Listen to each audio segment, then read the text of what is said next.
안녕하세요, 브라이언입니다.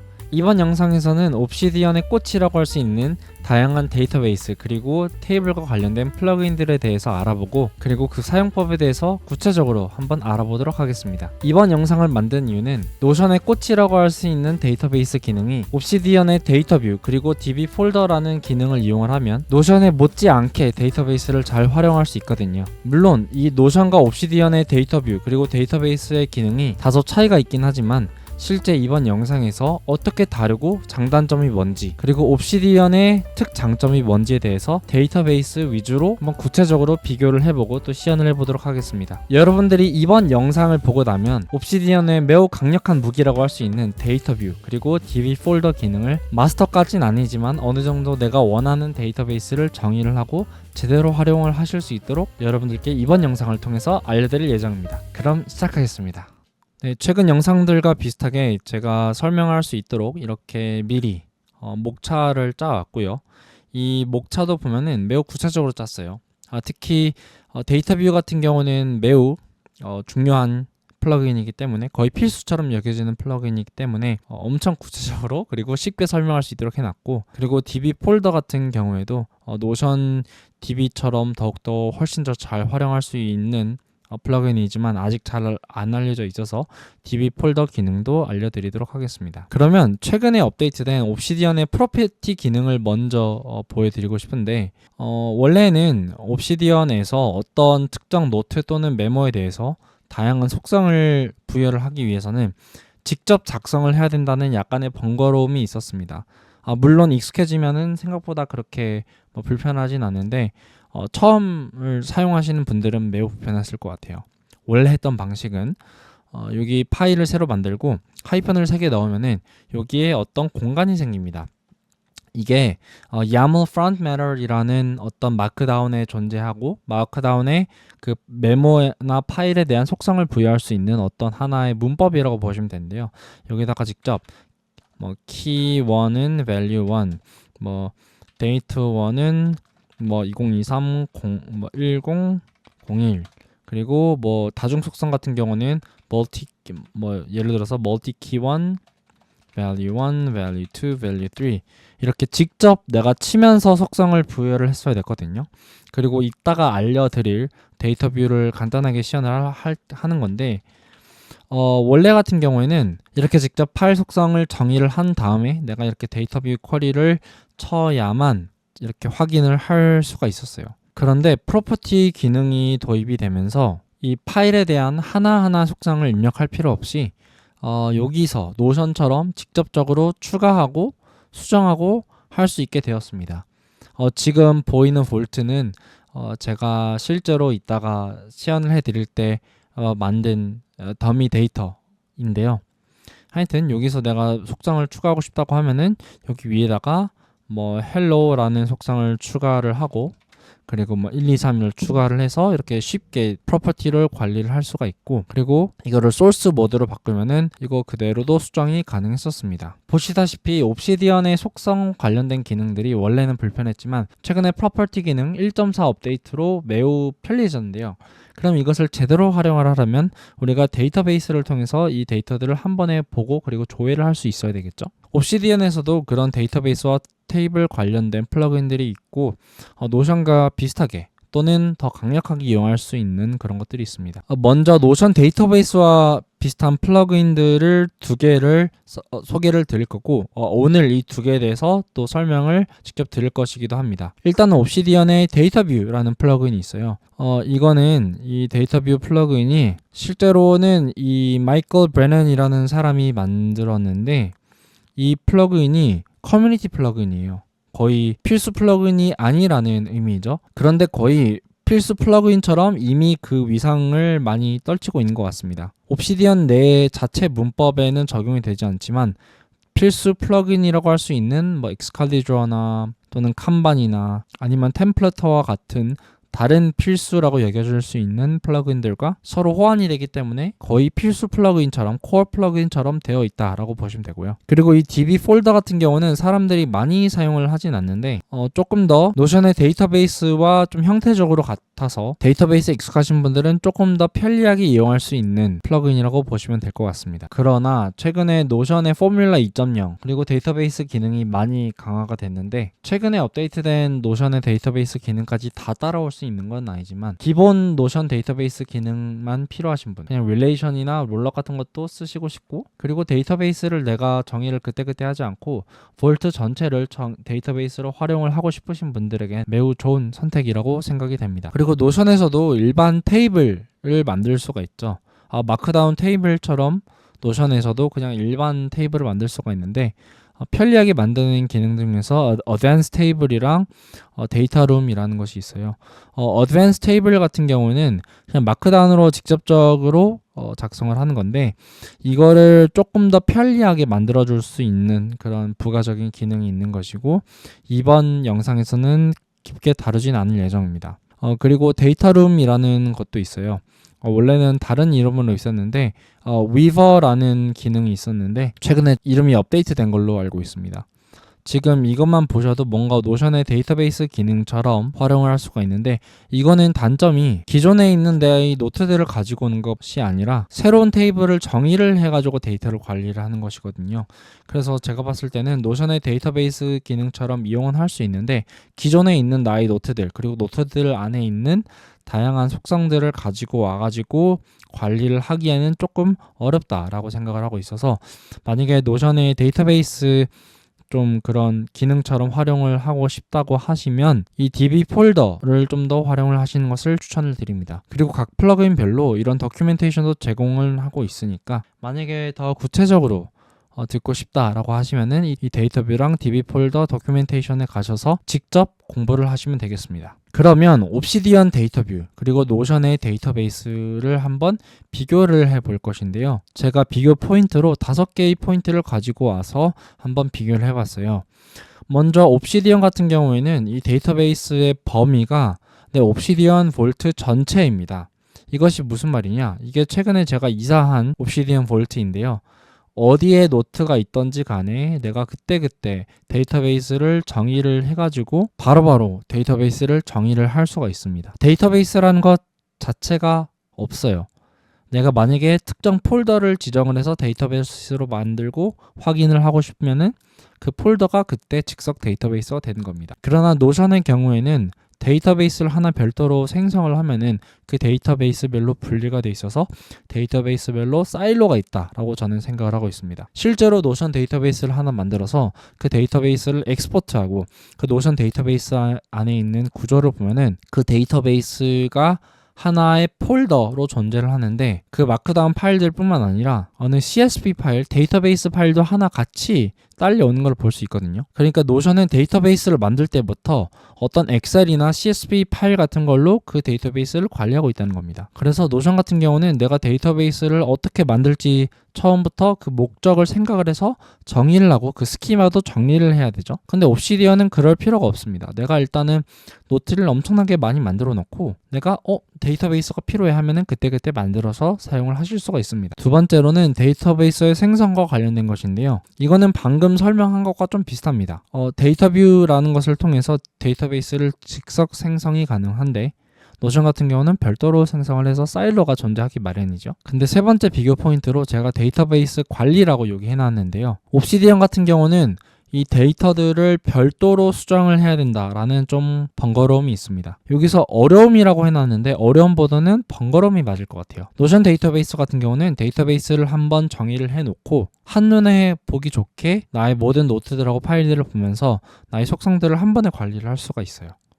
근데 옵시디언 같은 경우는 일단 기본적인 데이터 뷰를 통해서는 데이터를 한 번에 통합적으로 관리하고 그 속성들을 수정하라는 게 현재로서는 약간은 힘듭니다. 그런데 약간의 대안으로 제가 이따가 소개를 해드린 DB 폴더라는 것을 통해서도 가능을 하고 그리고 아마도 언젠가는 개발이 될 데이터 뷰의 후속작인 데이터 코어라는 게 개발이 되고 있거든요. 데이터 코어라는 것이 개발이 되면은 데이터 뷰를 이용해서 직접 데이터베이스를 생성할 수 있는 것과 더불어서 데이터를 그 자리에서 바로 수정이 가능한 것까지 업데이트가 된다고 합니다. 그래서 현재는 아니지만 언젠가는 데이터 뷰가 데이터 코어라는 플러그인을 통해서 업데이트가 될 것이라는 점, 저는 그렇게 생각을 하고 있습니다. 그리고 네 번째 비교 포인트로 제가 데이터베이스 통합에 대한 것을 이렇게 이야기를 해놨는데요. 앞서 제가 말씀드렸던 것과 좀 비슷한 맥락으로 옵시디언 같은 경우는 데이터베이스에 별도의 통합이 필요 없습니다. 나의 볼트 전체가 이미 데이터베이스라고 볼 수가 있고, 거기서 내가 어떤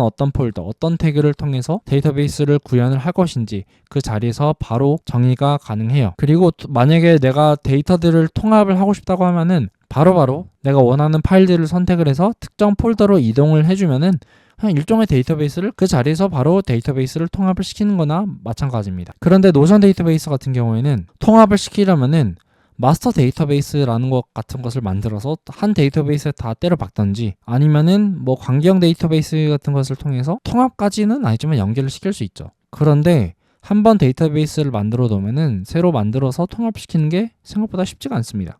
지금 보시는 화면이 저의 옛날에 사용하던 노션인데요. 지금 보시면은 제가 목적별로 이렇게 데이터베이스를 다 이렇게 별도로 만들어 놨거든요. 그래서 이거를 원래 세컨드 브레인 컨셉을 배우게 되었을 때 이것들을 어느 정도 다 통합을 시키고 한 데이터베이스 3개로 간추리고 싶었어요. 근데 이미 데이터베이스별로 만들어둔 그 스키마라고 할까요? 데이터베이스의 성격이 너무 달랐기 때문에 제가 통합을 시켜지 못해서 제가 옵시디언으로 넘어온 큰 계기들 중 하나가 되겠습니다. 그리고 마지막 비교 포인트로 제가 데이터베이스 연결이라고 되어 있는데, 또 마찬가지로 옵시디언의 데이터 뷰를 통해서 바로 내가 원하는 것들을 연결할 수 있어요. 예를 들어서 2개의 폴더를 내가 별도의 데이터베이스로 정의를 해놨는데, 내가 지금 데이터베이스를 정의하는 자리에서 2개의 폴더를 같이 활용을 하고 싶다. 그 폴더들을 정의를 바로 해주시면 되겠습니다. 그런데 노션 같은 경우에는 뭐 연결을 위해서 관계형 데이터베이스를 이용할 수도 있지만, 계속 말씀을 드렸다시피 이미 데이터베이스가 정의가 따로 되어 있기 때문에, 그리고 스키마가 제각각이기 때문에 어느 정도 연결하는 게 불편함이 있죠. 그럼 데이터 뷰를 잘 배우면은 어떤 것까지 가능한지 간단하게 설명이나 예시를 드리면, 저 같은 경우는 이 2가지가 있을 것 같아요. 첫 번째로는 북쉘프인데요. 저 같은 경우는 이제 킨들을 통해서 읽어왔던 그런 책들의 데이터베이스를 만들어 놨어요. 이것에 대해서 이따가 다 배우시겠지만, 저 같은 경우는 이 데이터베이스를 정의하는 게 여기서 하는 건데, 해시태그 북 또는 북스라고 되어 있는 것들을 한 번에 다 가지고 온다. 이게 어떻게 보면 2개의 데이터베이스를 통합시킨다 라고 보실 수가 있고요. 그리고 내가 속성을 정의를 하는 것을, 이게 좀 복잡해 보이긴 하죠. 근데 이런 SQL과 비슷한 문법을 통해 즉석으로 데이터베이스 또는 어떤 부분의 데이터베이스의 어떤 부분을 볼지 내가 정의를 할 수 있기 때문에 매우 유연하다는 것을 보실 수가 있어요. 원래는 데이터베이스라고 하면은 테이블의 형태로 봐야 되는데, 저 같은 경우는 이 CSS 클래스라는 것에 cards라는 것을 추가해 놨거든요. 이 cards라는 것을 추가를 해놔서 카드의 형태로 이렇게 볼 수가 있고요. 만약에 이 cards를 삭제를 하면은 그냥 원래 테이블의 형태로도 이렇게 보실 수도 있습니다. 근데 저는 이 cards를 좋아하기 때문에 이렇게 해놓도록 할게요. 2번째 옵시디언 데이터 뷰의 예시는 이 add 폴더인데요. 저는 이 플러스 폴더에다가 노트 인박스처럼 이렇게 정의를 해놓거든요. 저는 이 플러스 폴더에다가 제가 캡처한 노트들을 이렇게 담아두는 역할을 하는데, 이게 아마도 지난 이틀 동안에 캡처한 이런 노트들인데, 지금 보시면은 제가 아직 정리를 안 해놨어요. 그래서 파일 제목과, 그리고 언제 캡처를 했고, 노트의 종류가 뭐고, 그리고 며칠 동안 살아있는지, 즉 내가 만든 지 며칠이 됐는지, 오늘 날짜를 기준으로 이 노트가 생성된 지 며칠이 됐는지를 가지고 이렇게 한눈에 볼 수 있게끔 만들어 놨습니다. 근데 이게 만약에 노션이었을 경우에는 내가 노트 인박스라는 것을 별도로 만들어 놓거나, 아니면은 노션에 노트라는 어떤 데이터베이스를 만들어 놓고 또 다양한 속성들과 함수 속성들을 추가를 해서 데이터베이스 자체를 더 복잡하게 만들고, 그리고 그 뷰를 가지고 링크 데이터베이스로 새로 정의를 해야 될 거예요. 물론 다양한 뷰의 형태를 저장을 해 놓을 수 있기 때문에 편리하긴 하지만, 이 자리에서 몇 가지만을 가지고 이렇게 데이터베이스를 정의를 그때그때 할 수 있으니까, 내가 처음부터 이렇게 노트를 생성했는지 며칠이 되었는지 이런 별도의 함수들을 따로 만들어 놓을 필요가 없어요. 그냥 이 자리에서 나는 여기서는 이렇게 보고 싶어, 오늘 날짜와 created 속성을 뺀 것을 days alive라고 표시를 해서 이 자리에서만 보고 싶어 라고 이렇게 그 자리에서 정의를 해주면 되는 겁니다. 그래서 어떻게 보면은 데이터베이스를 그때그때 정의를 해야 된다는 측면에서 조금 귀찮은 면이 있을 수도 있지만 데이터베이스를 속성을 많이 만들고 하다 보면은 많이 복잡해지잖아요. 그 번거로움과 복잡성을 한층 줄여줄 수 있습니다. 네, 그러면은 옵시디언 데이터 뷰를 좀 알려드리기 전에 데이터를 입력하는 방법에 대해서 좀 알려드리도록 할게요.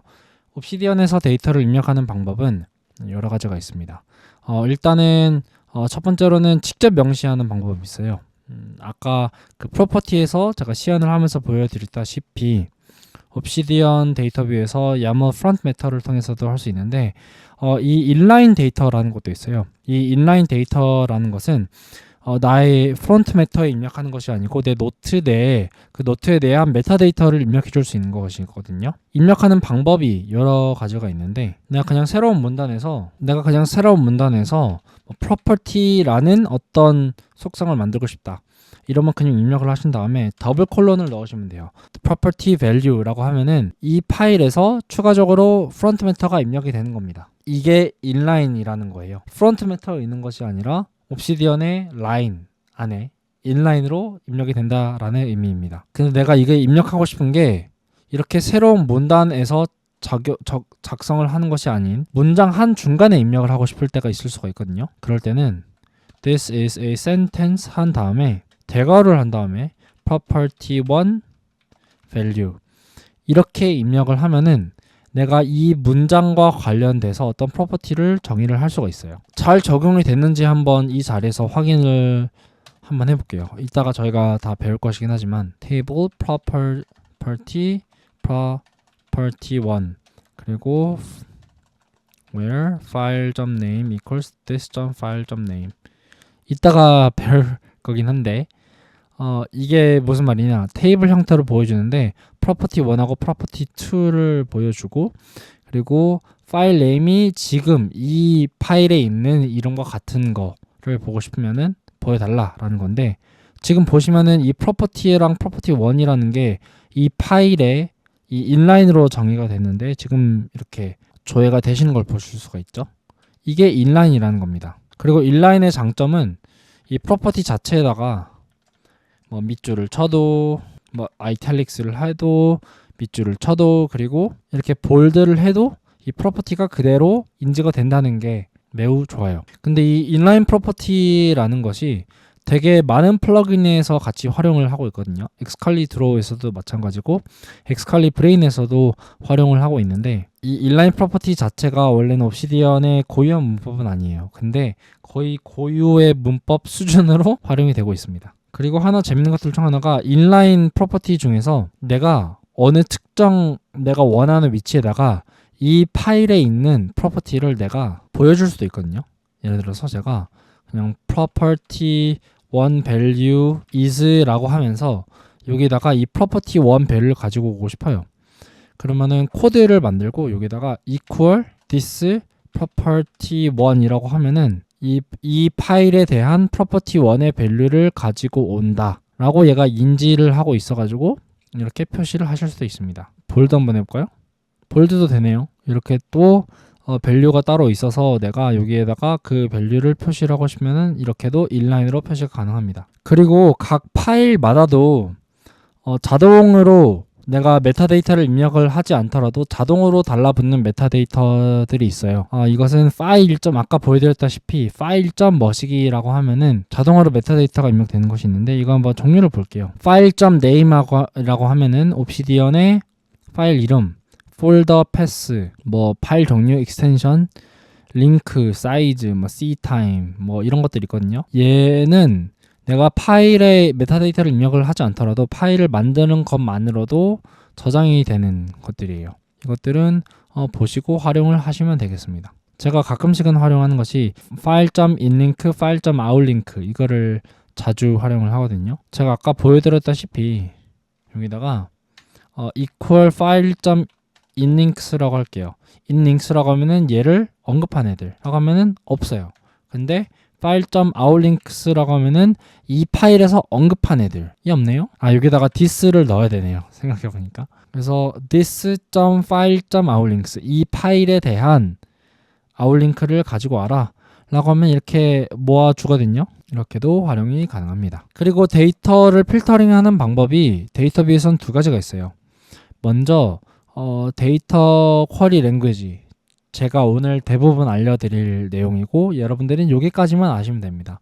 데이터 쿼리 랭귀지라고 SQL, SQL이라고 불리기도 하죠. SQL하고 좀 유사한 문법이에요. 그런데 데이터 뷰 JS라는 것도 있거든요. 이거는 자바스크립트 코드 형식으로 같이 이용을 해서 데이터 이 필터링을 하는 것인데, 이거는 저도 자바스크립트를 잘 모르기 때문에, 물론 저도 데이터 뷰 JS를 활용한 경우가 몇 가지 있는데 이것을 활용을 하고 제가 코드를 자르면은 제가 스스로 좀 공부를 해야 되고 많이 어렵더라고요. 그래서 얘는 오늘 다루지 않겠습니다.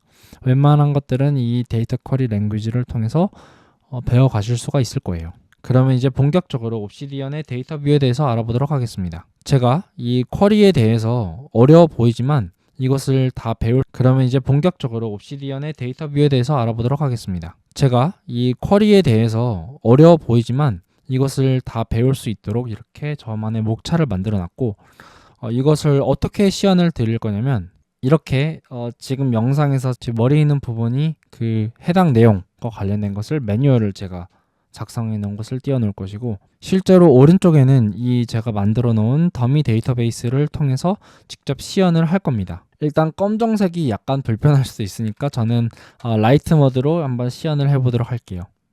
제가 어떤 데이터베이스를 만들었냐, 챗GPT의 도움을 받아서 영화와 그리고 영화 감독과 관련된 이런 노트들을 만들었어요. 그래서 제가 보고 싶은 거는 이 영화 데이터베이스를 따로 만들고, 그리고 감독 데이터베이스를 한번 보고 싶기도 하고, 아니면 이 두 개를 통합을 시켜도 되거든요. 그래서 이 더미 데이터베이스를 통해서 한번 시연을 해보도록 할게요. 데이터뷰 시연을 하기 위해서 제가 하나의 파일을 만들어 가지고 이거를 movie list라고 한번 만들어 볼게요. 데이터뷰 쿼리를 만들어서 직접 데이터베이스를 정의를 하기 위해서는 데이터뷰 코드 블럭을 만들어야 되는데요. 만드는 방법은 코드 블럭을 만들어 주시면 됩니다. 우리가 Shift 누르고 얘를 누르면은 물결 있잖아요.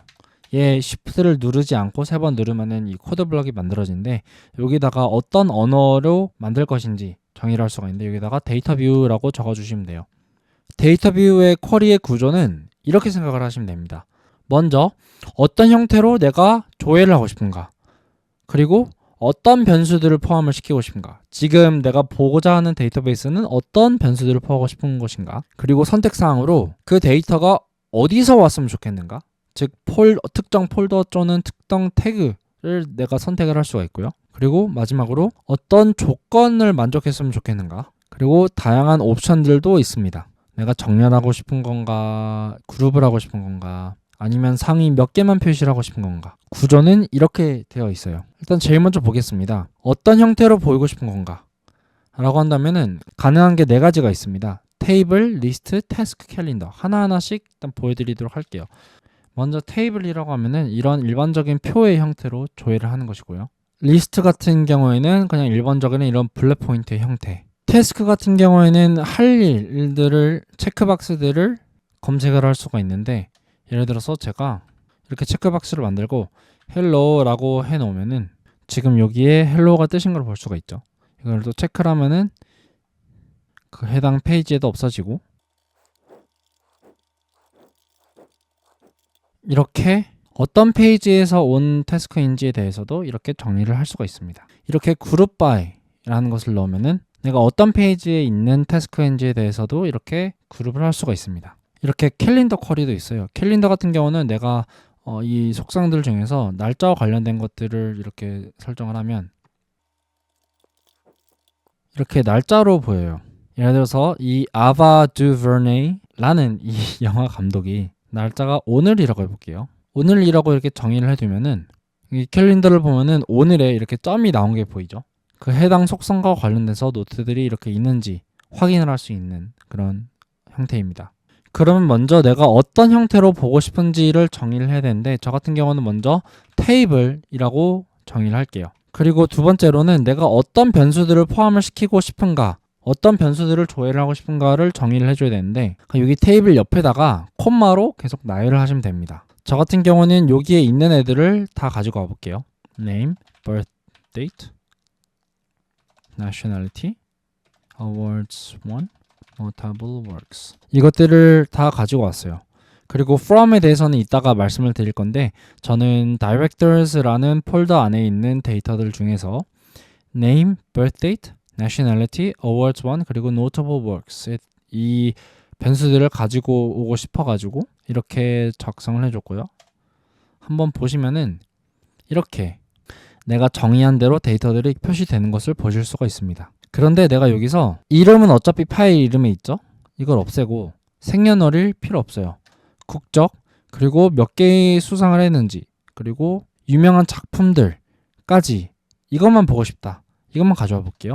보시면은 내가 적은 변수들만 이렇게 렌더링이 되고요. 기본적으로는 이렇게 활용을 하시면 됩니다. 몇 가지 꿀팁을 드리자면 이따가 보여드리겠지만 여기에서 함수도 활용이 가능해요. 즉 예를 들어서 제가 awards 1을 2번 더 하고 싶어요. 그러면은 awards 1 플러스 awards 1을 하면은 이 두 가지를 더한 변수도 이 데이터베이스에 보이게 될 겁니다. awards 1 플러스 awards 1은 15 더하기 15를 해서 1115가 나왔는데 아마도 이 awards 1이 문자열로 인식이 돼서 문자열을 concatenate를 했기 때문에 아마도 1515로 보인 것 같아요. 근데 아마도 이거 속성을 숫자로 바꿔주고 여기 밑에 아바 두버네이라는 이 감독을 다시 가면은 1212가 아니고 24로 바뀐 걸 볼 수 있죠. 지금 여기서 보여드릴 것은 아닌데 나중에 여기서 내가 실제로 숫자로 인식이 되게끔 하고 싶다. 그러면은 number 함수에다가 이 awards 1 플러스 number에다가 awards 1이라고 하면은 아예 이 awards 1을 숫자로 처리를 해버리라 라고 이렇게 정의를 할 수가 있거든요. 그러면 제대로 더해진 걸 볼 수 있죠. 이 함수에 대한 것은 이따가 알려드릴 건데 이 위에 이 테이블 옆에다가 이 변수들을 정의를 할 때 내가 만약에 계산이 되고 싶으면은 이런 노션에서 함수 속성하고 일치하는 그런 기능들로 여기서 활용을 할 수가 있어요. 근데 이게 지금 좀 가시성이 안 좋잖아요. 가시성을 좀 더 좋게 만들기 위해서 콤마별로 이렇게 탭을 눌러가지고 분리를 시킬 수가 있습니다. 이러면 가시성이 좀 더 늘어나고 콤마를 기준으로 엔터만 해주고 그러면 문제가 되지 않습니다. 근데 주의하셔야 될 게 이 마지막 변수 다음에는 콤마를 하시면 안 돼요. 그리고 하나의 꿀팁이라고 할 수 있는데 제가 만약에 이걸 그대로 하면은 지금 여기 변수 콜럼명들이 이렇게 내가 보기 좋지 않게 원하지 않게 나와 있어요. 그래서 여기서 변수명에 대한 나의 별명을 붙일 수가 있는데 as로 이렇게 입력을 한 다음에 국적 awards 1은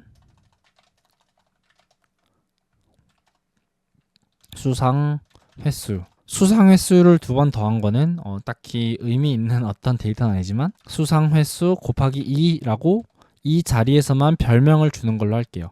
그러면은 보시면은 내가 파일, 국적, 수상 횟수, 대표 작품 내가 정의한 콜럼의 별명대로 이렇게 되신 것을 보실 수 있습니다. 그리고 하나의 꿀팁이라고 하면은 지금 보시면은 그냥 이렇게 테이블만 할 경우에는 이렇게 테이블이 렌더링이 되면은 맨 왼쪽 컬럼이 그 파일의 링크 그리고 이름으로 무조건 이렇게 보여지거든요. 그리고 파일이라고 돼 있어요. 근데 저는 파일이라고 하고 싶지 않고 이것을 감독명으로 바꾸고 싶어요. 그럴 경우에는 하나의 팁으로 file without id라고 하시면은 이렇게 맨 왼쪽에 있었던 그게 사라지거든요. 맨 왼쪽에 있었던 파일과 링크가 사라지거든요. 근데 이걸 다시 살리고 싶어요. 그러면은 file without id를 한 다음에 file.link를 넣어주고 그리고 as 이것을 감독명이라고 해주고 코마를 넣어줄게요. 이러면은 맨 왼쪽에 내가 원하는 대로 파일이 아니라 감독명이라는 이름으로 이렇게 되신 것을 보실 수가 있어요. 그래서 이 table without id가 좀 하나의 꿀팁입니다. table without id의 하나의 장점이라고 하면은 내가 이 감독명이라는 것을 첫 번째로 보이고 싶은 것이 아니고 두 번째로 보이고 싶다라고 하면은 이걸 순서를 그냥 바꾸셔도 돼요. 이렇게 하시면 감독명을 두 번째로도 보낼 수가 있습니다. 네, 그러면 지금까지가 어떤 형태로 볼 것인지 그리고 어떠한 필드들을 내가 보고 싶은지를 정의를 했다면은 그러면 어디서 내가 데이터들을 가지고 오고 싶은지를 설정을 하는 게 이 from입니다. 이 from 같은 경우는 한마디로 데이터의 소스를 그냥 정해주는 거라고 생각을 하시면 되는데요. 이거는 그렇게 어렵지 않습니다. 만약에 나의 볼트 안에 있는 모든 노트들을 포함시키고 싶다라고 하시면은 그냥 솔직히 이 from이 필요 없어요. 그러면은 이 모든 것이 다 나오는데 영화 같은 경우는 지금 해당되는 이 속성들이 없기 때문에 다 이렇게 블랭크로 뜨죠. 전체로 하고 싶으면은 from을 아예 없애거나 from 이렇게 공백 다운표로 해주시면 되겠습니다. 아니면 특정 폴더를 내가 지정을 하고 싶으면은 여기다가 그 폴더를 넣어주시면 돼요. 저는 이 directors를 넣고 싶으니까 directors라고 그냥 넣을 건데 만약에 하위 폴더를 해주고 싶으시면은 directors slash 뭐 folder A, folder B라는 이런 세부 폴더가 있으면 이렇게 지정을 해주셔도 되고요. 태그 기반으로도 내가 지정을 할 수가 있습니다. 태그 같은 경우는 from에다가 그냥 이렇게 태그 한 다음에 직접 태그명을 써주셔도 돼요. 저 같은 경우는 이 다이렉터들 아래다가 다 태그를 추가를 해줬고 어떻게 보면은 이 해시태그 자체도 하나의 데이터베이스 개념으로 이용을 할 수도 있을 것 같습니다. 그래서 태그로 이렇게 노트의 종류를 관리를 하면은 내가 내 볼트에 같은 종류의 노트가 이렇게 이리저리 흩어져 있을지언정 데이터뷰를 통해서 한눈에 이렇게 모아볼 수 있으니까 어떻게 보면 장점이라고 할 수 있어요. 그리고 이거는 좀 어렵고 쉬울 수도 있는데 노션에서는 하지 못하는 거라고 생각을 하거든요. 특정 노트를 기반을 해서 내가 데이터뷰를 또 정의를 할 수가 있는데 인커밍 링크와 아웃고잉 링크로 가능합니다. 인커밍 링크 같은 경우는 이 노트 안에 있는 특정 노트를 언급한 노트들을 볼 수 있고 이 아웃고잉 링크 같은 경우에는 이 해당 노트에서 언급한 노트들을 보실 수가 있습니다. 제가 예를 들어 볼게요. 예를 들어서 제가 찾고 싶은 거는 이 Ava DuVernay 이 사람이 만든 영화들을 보고 싶은데 이 셀마라는 게 지금 있죠. 그러면 셀마를 여기다가 넣어 볼게요.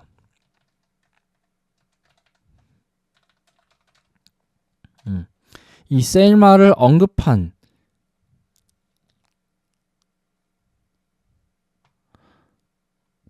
이 아바 두버네이라는 이 감독이 이 페이지 안에서 셀마를 언급을 했으니까 내가 여기다가 이것을 언급한 노트들 뭐가 있을까? 아바 두버네이 여기 있네요. 근데 이것도 가능합니다. 만약에 내가 이 셀마를 언급한 노트 말고 이 셀마 안에서 언급한 노트들이 어떤 것들이 있는지 또 할 수가 있는데 여기다가 outgoing이라는 함수를 붙여주잖아요. 이 셀마에서는 아바 두버네이가 언급이 되었죠. 이 셀마에서 언급한 노트들 위주로 보실 수가 있습니다. 이 연결을 기반으로 데이터베이스를 정의할 수 있다는 게 매우 강력하더라고요.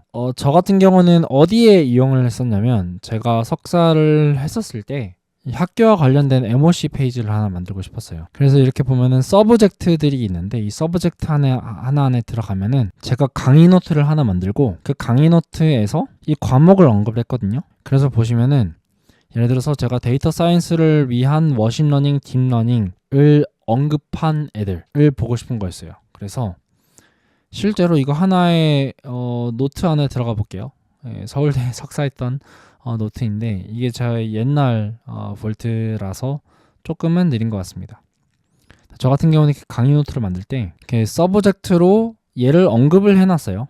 얘를 언급을 해놨기 때문에 다시 뒤로 돌아가 보면은 이 렉처 노트에서 내가 얘를 언급한 애들 그리고 얘를 언급했는데 그게 이 폴더 안에 있어. 렉처 노트 폴더 안에 있는 애들을 내가 조회를 하고 싶어 라고 정의를 해주다 보니까 이런 식으로도 활용이 가능합니다. 그리고 아까 방금 보여드린 것 같이 AND와 OR을 이용해서 다양한 것을 합칠 수가 있어요. 예를 들어서 outgoing 셀마이고 or 뭐 directors 라고 하면은 이 directors 폴더에 있는 애들 또는 셀마에서 언급을 한 애들 이렇게 중첩을 해가지고 5명의 감독들을 이렇게 볼 수가 있죠. 네, 그러면은 from을 통해서 내가 데이터를 어디서 긁어올 것인지 어떤 링크, 어떤 폴더, 그리고 어떤 태그를 할 것인지 정의를 했으면은 그 다음에는 이제 where를 통해서 세부적으로 필터링을 해줘야 되거든요. 이 where 같은 경우에는 복잡하다고 하면 복잡할 수 있지만 간단할 수도 있어요.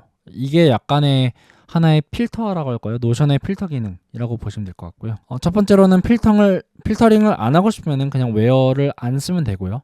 근데 내가 만약에 특정 속성이 존재하는 애들을 보고 싶다. 그러면 이 웨어 안에다가 그 속성명을 적으시면 되겠습니다. 저 같은 경우는 이 Ava DuVernay라는 이 데이터를 가지고 계속 활용을 하고 있는데, 예를 들어서 이 감독이 한 번도 수상을 안 했다라고 해볼게요. 그럼 저 같은 경우는 수상을 한 애만 보고 싶어. 그러면 awards won이라고 이렇게 입력을 할 수가 있어요. 그러면은 이론상으로는 이 Ava DuVernay 감독이 수상을 안 했고 데이터가 난값이기 때문에, 즉 없기 때문에 없어야 되거든요. 그쵸? 지금 제거됐죠. 그리고 다시 수상을 12번 한 것을 다시 명시를 해주고, 특정 속성이 특정 값인 사람들도 필터링을 할 수 있습니다. 예를 들어서 awards 1이 12번 한 애가 Ava DuVernay 밖에 없을 텐데 equal 12라고 하면은 이렇게 Ava DuVernay 감독만 뜨죠. 근데 제가 그리고 부동어도 활용할 수가 있어요. 제가 10번 이상 수상을 한 감독을 이렇게 필터링을 하면은 지금은 뭔가 필터링이 제대로 안 됐네요. 이 awards 1이라는 게 아마도 문자열, 스트링으로 인지가 돼서 그럴 수도 있을 것 같습니다. 그러면은 이거를 묶어줘요. 묶어줘서 넘버라고 처리를 해줄게요.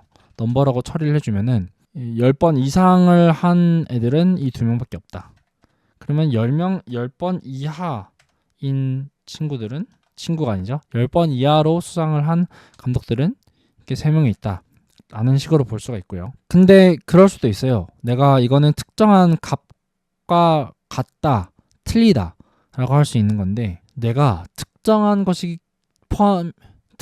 생각이 안 나가지고 특정한 문자열이 포함된 감독들을 찾고 싶다 라고 할 때는 또 정의를 해줄 수가 있습니다. 여기다가 where를 넣고 contains 함수를 이용할 수가 있거든요. 함수가 여러 가지가 있지만 contains는 되게 자주 사용하는, 이 where 클래스에서 자주 사용하는 함수이기 때문에 여기서 말씀을 드리는 거예요. contains 보시면은 여기다가 필드명 그리고 값을 넣으시면 되는데, 저 같은 경우에는 nationality, 국적에서 아메리칸이 있을 텐데 A가 포함된 것들이 무엇이 있는지 볼게요.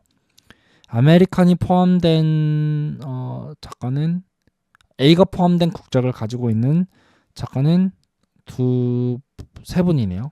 네, 이렇게 할 수도 있고, 우리가 봉준호 감독도 여기 있어요. 봉준호 감독은 코리안이겠죠. K가 포함된, 사우스 코리안이구나. 그리고 그냥 아무거나 넣어볼게요. I가 포함된 거 뭐가 있을까? 아메리칸하고 브리티시가 있네요. 사우스 코리안에서는 없죠. 그리고 만약에 특정한 문자열이 포함되지 않은 것을 하고 싶다 그러면은 느낌표를 넣으시면 됩니다. 느낌표 contains라고 하면은 이게 not의 역할을, not 오퍼레이터를 하기 때문에 I가 포함되지 않은 것은 사우스 코리안밖에 없네요. 근데 이거를 또 중첩을 할 수가 있어요. 또 and 하고 나서 I가 포함되어 있으면서 awards가 10번 이상인 감독들을 내가 필터링을 하고 싶다 라고 하면 없네요. 그러면 3번으로 해볼게요. awards가 아니군요. awards 1이구나. awards 1이 10번 이상인 감독을 제가 필터링을 해볼게요. 그럼 이렇게 4명이 나오죠. 그러면은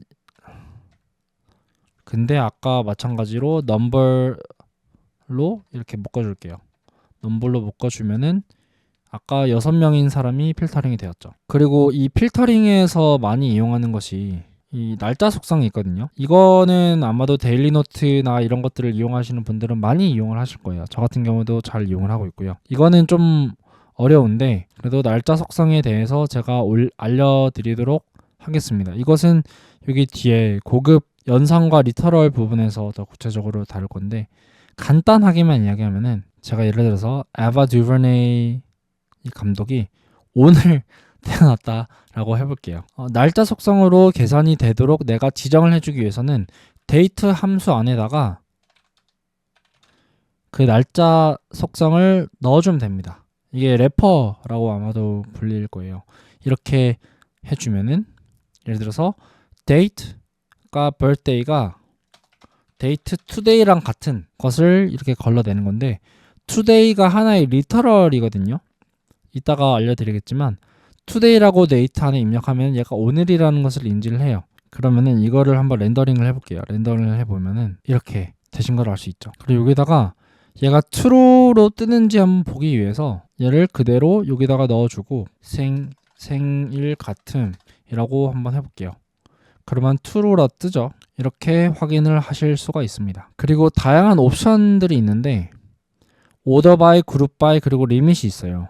order by가 아니죠. sort, 정의를 위해서는 sort가 있는데 sort를 입력을 해주시고 내가 특정한 변수나 필드를 기반으로 소팅을 하고 싶다. 그럼 여기다가 넣어주시면 되는데 저 같은 경우는 뭐 number awards 1을 가지고 이것을 기반으로 소팅을 하는 것으로 예를 들어서 이렇게 하면은 지금 보면은 수상 횟수를 기반으로 오름차순으로 된 것을 보실 수가 있어요. 기본적으로는 sort를 이용하면은 오름차순이거든요. 여기다가 그냥 내림차순을 하고 싶다 그러면은 DSC를 넣어주시면 됩니다. 이러면 내림차순이 되고요. 그리고 그룹 하려고 싶어요. 그룹을 하면은 그 그룹을 기반으로 묶어 놓을 수가 있는데 제가 예를 들어서 국적을 기반으로 그룹 바이를 하고 싶어요. 그러면은 그룹 바이 내셔널리티를 넣을 수가 있는데 이걸 밖으로 나가면은 이렇게 이상하게 떠요. 데이터가 다 어디 갔네? 라고 할 수 있는데 이 아메리칸하고 브리티시라는 것을 기반으로 얘가 하나로 뭉쳐지기 때문에 그렇게 되는 거거든요. 근데 이것을 만약에 이겨내고 싶다라고 하면은 rows라고 넣으시면 돼요. 이렇게 rows라는 것을 넣으면은 한 데이터 라인, 즉 하나의 row에 얘들을 보겠다라고 해가지고 분리를 시키는 거거든요. 그러면은 이렇게 됩니다. 아메리칸하고 브리티시로 이렇게 나눠졌는데 이렇게 그룹별로 내가 예를 들어서 미국에 있는 미국 국적을 가진 사람들의 수상 횟수를 다 더하고 싶어. 제가 sum 함수를 이용해서 sum awards 1 얘를 numbers로 묶어줘요. 넘버로 묶어줘야죠. 묶어준 다음에 as 수상 횟수 그리고 이 감독명을 없애볼게요. sum으로 묶어주고 number로 묶어준 다음에 이 row를 전체를 더해준다 라는 식으로 해주면은 전체 수상 횟수가 이렇게 나오거든요. 아메리칸 10번 이상인 애들은 아메리칸은 총 22번 그리고 브리티시는 15번을 수상했다 라는 것을 이렇게 데이터베이스를 통해서 알 수가 있죠. 이게 그룹 바이였고 상위 결과 몇 개만 표시하는 게 리밋도 있어요. 이 리밋을 하기 위해서 제가 이 그룹 바이를 없애보고 얘도 없애보고 웨어도 없애볼게요. 그러면은 이 5명이 원래 나와야 되는데 여기다가 내가 리밋 3를 해볼게요. 그러면 sort가 되어 있기 때문에 내가 내림차순으로 수상 횟수를 기반으로 내림차순으로 정의를 한 것에서 상위 3개만 보고 싶다 라고 하면 이렇게 보여지죠. 만약에 이 내림차순을 없앴으면은 오름차순을 기준으로 소피아 코폴라 그리고 봉준호 감독 이런 식으로 다시 바꿀 수가 있습니다. 지금까지 영상이 매우 길긴 했는데 데이터 뷰를 기본적으로 활용을 하는 방법이었고요. 근데 제가 이렇게 장황하게 설명한 이유는 여러분들이 직접 짜실 수 있도록 이렇게 제가 좀 길게 설명을 한 건데 만약에 이해가 안 됐으면은 2가지 꿀팁이 있는데 첫 번째로는 이 Basic Data View Query Builder라는 것이 있어요. 이것을 들어가시면은 이 사이트에서 내가 어떤 조건에 따라서 나의 쿼리를 어떻게 만들 것인지 정할 수가 있거든요. 근데 이거를 하면은 Basic Query Builder이기 때문에 좀 그렇게 구체적으로 정할 수가 없어요. 그래가지고 이게 완성이 되었으면은 이제 복사를 한 다음에 그대로 옵시디언에 갖다 붙여 넣으면 되거든요. 근데 내가 어떻게 정의를 하고 싶은지에 따라서 이렇게 구체적으로 봐야 되기 때문에 이걸 이해하는 게 중요합니다. 그리고 옵시디언 데이터 뷰의 도큐멘테이션에 들어가면은 이 모든 내용을 다 확인을 할 수가 있어요. 근데 다 영어로 돼 있어서 이 영상을 거의 다큐멘테이션 수준으로 설명을 하도록 준비를 했습니다. 네, 지금까지가 기본적인 데이터 뷰였고 이제는 리터럴하고 함수만 기본적으로 좀 간단하게 하면 되는데 이 리터럴이라는 것은 리터럴은 그 데이터 그 자체를 뜻하고 변수에 넣지 않는 변하지 않는 데이터라는 뜻을 가집니다 라는 건데 한마디로 데이터의 종류라고 보시면 될 것 같아요. 여기 데이터 뷰 도큐멘테이션 페이지에 가면은 실제로 뭐 숫자, 양수, 음수, 텍스트, 링크, 이렇게 데이트, 그리고 기간 이런 것들이 있어가지고 이거는 이제 리터럴을 의미를 하는 건데 이 리터럴을 잘 이용하면은 이 where나 아니면은 from에다가 이렇게 다양한 것들을 넣어가지고 내가 원하는 속성을 그 자리에서 정의를 할 수가 있어요. 근데 이 리터럴이 중요한 게 제가 앞서 말씀드렸다시피 이 날짜와 duration과 관련된 거예요. duration은 기간이죠. 이 날짜 같은 경우는 이 날짜 형식 보통 YY 연, 월, 그리고 일 형태로 우리가 자주 사용하고 있는 그 형태로 갖다 넣으면은 얘가 날짜로 인식이 돼요. 그래서 여기다가 변수명에다가 날짜를 의미한 변수명을 넣으면은 날짜로 계산을 할 수가 있습니다. 그리고 저도 자주 쓰는 건데 오늘 하고 내일, 어제를 기반으로 계산을 할 수가 있어요. 그리고 이거는 노션에서 사용하시는 분들을 봤는데 SOW, start of week, EOW, end of week, start of month, end of month, start of year, end of year. 그래서 만약에 어떤 주, 월, 그리고 연의 시작과 끝을 단위로 뭔가 계산을 하고 싶다 하면은 이렇게 하실 수도 있습니다. 저 같은 경우는 today를 제일 많이 쓰는 것 같아요. 그리고 기간, duration도 있는데요. 이 dur이라는 함수 안에다가 내가 초, 분, 시간, 그리고 days 이런 것들을 넣으면은 내가 기간을 이렇게 보실 수가 있거든요. 근데 이 literal, 이 date과 duration을 잘 이용을 하면은 여기 보시면은 이런 식으로 날짜를 계산하는 형식으로 활용을 해서 내가 쿼리를 짤 수가 있어요. 보시면 end랑 start가 뺐는데 이틀 이상인 것을 보는 이런 리터럴을 보실 수가 있고요. 그리고 이 데이터하고 듀레이션을 잘 활용하면 매우 편리합니다. 그리고 함수도 살펴보면요. 저 같은 경우는 뭐 컨테인 함수나 아니면은 넘버, 스트링 함수 이런 것들을 좀 소개를 드렸는데 진짜 함수가 진짜 많거든요. 코딩을 좀 해보셨거나 하신 분들은 아마도 잘 활용을 하실 수가 있을 것 같고 노션의 함수 속성도 이용을 해보셨으면은 어느 정도까지는 활용을 하실 수 있을 것으로 생각이 되는데 저 같은 경우는 이 데이터뷰의 함수를 이용하는 경우를 두 가지를 예시를 가지고 와봤는데요. 첫 번째로는 제 위클리 노트에 있는 프로젝트와 관련된 것인데 이거를 보시면은 제 위클리 노트, 즉 주간 회고 아니면 플래닝을 할 때 쓰는 이 노트의 저의 양식이거든요. 이때 매주에 내가 플래닝을 하면서 내가 현재 어떤 프로젝트에 집중을 하고 있었지 라는 것을 볼 수 있는 저희 데이터뷰를 만들어 놨는데 저 같은 경우는 이렇게 만들어 놨어요. 이게 뭐냐면 정규 표현식으로 해놓은 것인데 저 같은 경우는 제 폴더를 이렇게 내가 에너지를 어디에 쏟고 있느냐에 따라서 이렇게 폴더로 구분을 해놨어요. 그래서 on이면은 지금 완전하게 집중을 하고 있는 것들, 그리고 ongoing이면은 on만큼은 아니지만 어느 정도 에너지를 쏟아야 되는 것들, 그래서 어느 정도 체크업이 필요한 것들을 이렇게 구분을 해놨는데 제가 각 프로젝트별로 어느 정도의 에너지를 투자를 하고 싶은지 얘도 이제 보고 싶은 거예요. 그런데 제가 따로 메타데이터를 정해주지 않아서 이 파일.path라는 path라는 것이 해당 파일이 들어있는 경로를 보여주는 것인데 여기다가 정규 표현식을 이용해서 한번 폴더 경로를 정리해주고 이 두 번째를 이용해서 또 정리해주고 하면서 이 on 그리고 ongoing 얘네만 남도록 제가 이런 식으로 함수를 이용을 할 수도 있고요. 그리고 두 번째 예시로는 제 홈 노트에서 있는데 이것이 저의 새로운 옵시디언의 홈이거든요.